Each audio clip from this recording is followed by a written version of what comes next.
I'm still thinking about the film The Matrix.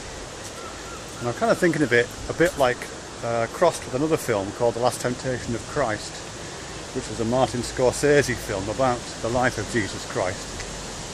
And in that film, the lead character of Christ, who's played by Daniel Day-Lewis, he's on the cross, and I can't remember the details of it, it's a while since I watched it.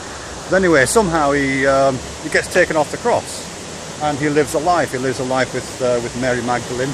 They settle down, they have kids, and a substantial amount of the film is about his life as a human being with a wife and kids, and doing the normal life thing. When they get past this bit of the river, it's very loud here. Yeah, doing the normal life thing. But towards the end of the film,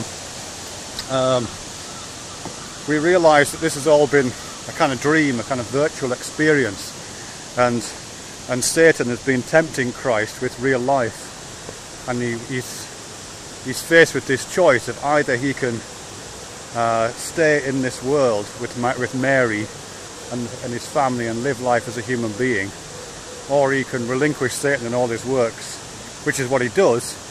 And of course at that moment Daniel Day-Lewis finds himself back nailed on the cross, the real world of being crucified.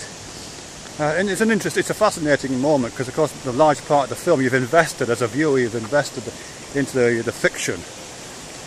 So the reality of the film is the reality of the Jesus Christ character living his life as a human. So it's a bit odd, and it's a clever film, I think. But anyway, The Matrix, I think, would be interesting if it had something like that. If towards the end of the film, we'll do the film exactly as it is, but towards the end of the film, or maybe the end of the trilogy even, Neo wakes up, the Keanu Reeves figure wakes up, and he's still in that chair, in that stuffed leather chair in Morpheus's study, and there's Samuel L. Jackson sitting in the chair opposite, and Neo says, well, what happened? And Morpheus reveals the fact that this red pill, blue pill thing is just a hallucinogen. That's all it is. And, well, a very accurate hallucinogen, one that takes his mind into a very particular place where he can be plugged into VR equipment and the whole world can be simulated. So it isn't just Neo that's watched and experienced this world of Zion and the machines and all those kind of things, and experienced it for real, even though it was actually a fiction.